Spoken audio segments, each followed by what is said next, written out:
मेरे प्यारे सभी दर्शक बंधु, आप सभी से विनय पूर्वक आग्रह एवं निवेदन है कि ज्ञान का कोई अंत नहीं है और कोई भी सांसारिक मनुष्य सर्वज्ञ नहीं हुआ है। इसलिए जो व्यक्ति प्रकृति के रहस्य को अपने निस्वार्थ कर्म एवं अनुभव के द्वारा जितना समझ पाया है उतना ही वर्णन करता है। जो लोग बचपन से बिना किसी परिश्रम के मांगी हुई वस्तु सरलता से मिल जाती है, उन लोगों का आत्मविश्वास एवं जीवन शक्ति सदैव कमजोर एवं नकारात्मक विचारों से भरी रहती है। और जो लोग अपनी दैनिक जीवन के न्यूनतम आवश्यकताओं की पूर्ति के लिए बार बार जीवन मृत्यु के दौर से गुजरते हैं, ऐसे लोगों का जीवन शक्ति एवं आत्मविश्वास बेहद शक्तिशाली होता है और उनका अनुभव बेहद कड़वा होता है।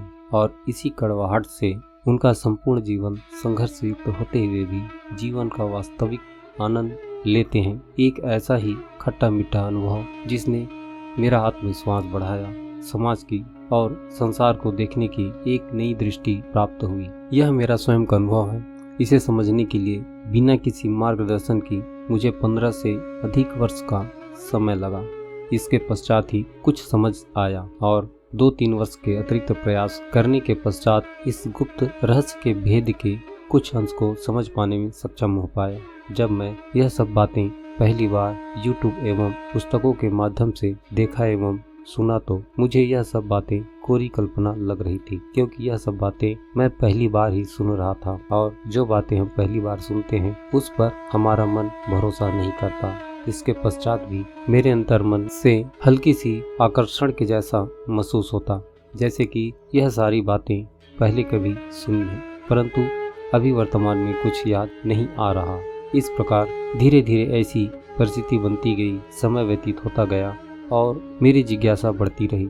कुछ समय इसके बारे में अध्ययन करता रहा, फिर छोड़ देता क्योंकि मेरे जीवन का उचित मार्गदर्शन की अनुभूति मुझे नहीं थी। ऐसे ही यह प्रक्रिया 4-5 वर्षों तक चलती रही। फिर मुझे धीरे धीरे लिखे गए शब्द एवं आंखों के द्वारा देखे गए दृश्य की गहराई के कुछ रहस्यों को अपने सामने उजागर होते देखा। इसके पश्चात कुछ समय एकांत में रहा और जिसकी मुझे तलाश थी उसके आधार पर विचार करना आरंभ किया। फिर धीरे धीरे बातें स्पष्ट होने लगी और अंत में यही निष्कर्ष निकल कर आया, संपूर्ण देवी देवता के नाम और चारित्रिक जीवन के चिंतन मनन से कोई लाभ नहीं है। मंत्र और नाम जप सभी मन का भ्रम है। वास्तव में जो हमारे जीवन में परिवर्तन का स्रोत है वह केवल हमारे मन के एकाग्रता के ऊपर निर्भर है। जो विचार, जो वस्तु हमारे मन, इंद्रिय और हमारे आसपास सघनता से छाया रहता है उसका अधिकतम प्रभाव हमारे शरीर पर पड़ता है। सीधे शब्दों में कहें, जैसा हम सोचते हैं वैसा ही हमारे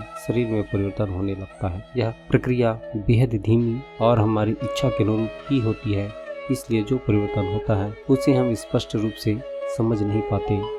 जो दृश्य विचार हमारे अंतर मन पर अधिक समय तक स्थिर हो पाते हैं वैसे ही व्यवहार हमारे भौतिक रूप में हमारे जीवन में परिस्थितियाँ निर्मित होती है। जो इस रहस्य को जानते हैं वह इसका भरपूर प्रयोग अपने लाभ के लिए करते हैं और जो इस रहस्य से अनजान रहते हैं वह अपनी किस्मत और ईश्वर को कोसते रहते हैं। यह प्रक्रिया थोड़ी धीमी होती है परंतु इसका प्रभाव पूर्ण रूप से हमारे जीवन में होता है और फिर अपनी सुविधा अनुसार प्रतिदिन अभ्यास करने से धीरे धीरे इस रहस्य को समझते गया। इस प्रकार मेरा छोटा छोटा कार्य पूर्ण हो रहा है। जैसे जैसे मेरे मन की एकाग्रता बढ़ती जाएगी वैसे वैसे मेरी इच्छा भी पूरी होती चली जाएगी। इस प्रक्रिया को और तीव्र गति से करने के लिए मन के साथ साथ शारीरिक रूप से भी अभ्यास करने की जरूरत होती है। हमारे मन और विचार ब्रह्मांड की असीम शक्ति को आकर्षित करने का बिना किसी त्रुटि के अत्यधिक विकसित हमारा पंच महाभूत शरीर अनंत अति सूक्ष्म ऊर्जा को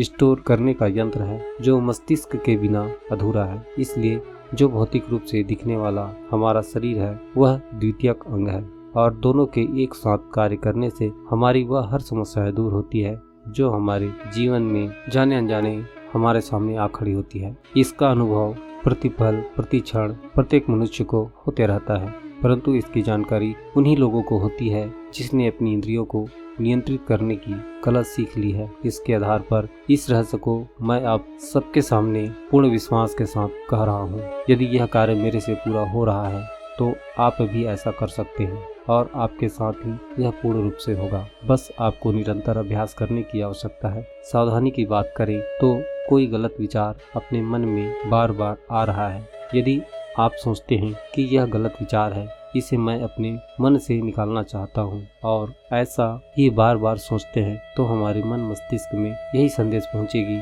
कि वह विचार की आवश्यकता हमें है। तो हम चाहकर भी अपनी बुरे विचारों को त्याग नहीं सकते। इसे त्यागने का एक सरल और सीधा उपाय यही है कि हम उस विचार के बारे में बलपूर्वक सोचना ही छोड़ दें, उस विचार को उतना महत्व ही न दें। यदि आप उसके बारे में सोचते रहेंगे तो वह हमारे पीछे ही पड़ा रहेगा।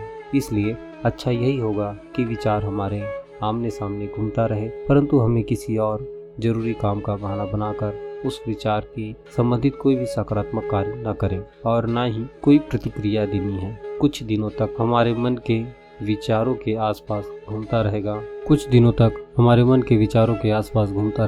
और फिर हम पर हावी होने का भी प्रयास करेगा। इसके पश्चात भी हम उस तरफ आकर्षित नहीं होते हैं तो फिर वह फिर से धीरे धीरे स्वयं ही शक्तिहीन होकर नष्ट होने लगता है, क्योंकि हमारे मन में आने वाले विचार तभी अधिक प्रभावित होते हैं जब हमारी इंद्रियां उन सभी स्वतंत्र विचारों को अंश मात्र भी अपनी ओर आकर्षित करती हैं। अन्यथा एक सेकंड में ही कई विचार आते हैं और चले जाते हैं। यदि आपको विश्वास नहीं है तो आप स्वयं इस प्रक्रिया को दोहराएं और अनुभव करें। जो सत्य है वह आपके समक्ष प्रस्तुत हो जाएगा। पहले इस तथ्य को अपने समुचित संचित ज्ञान के आधार पर निष्पक्ष होकर तर्क वितर्क के माध्यम से समझने का प्रयास करें।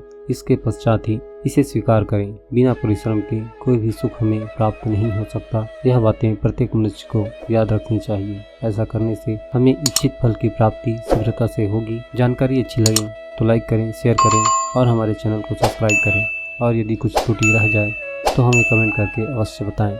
समस्या का समाधान अवश्य ही प्राप्त होगा। परमपिता परमेश्वर सबका भला करे। आशा करता हूँ अगली वीडियो में एक नई जानकारी के साथ फिर से मुलाकात होगी। हमारे इस वीडियो को शुरू से अंत तक ध्यानपूर्वक सुनने के लिए आप सबका एक बार फिर से बहुत बहुत धन्यवाद।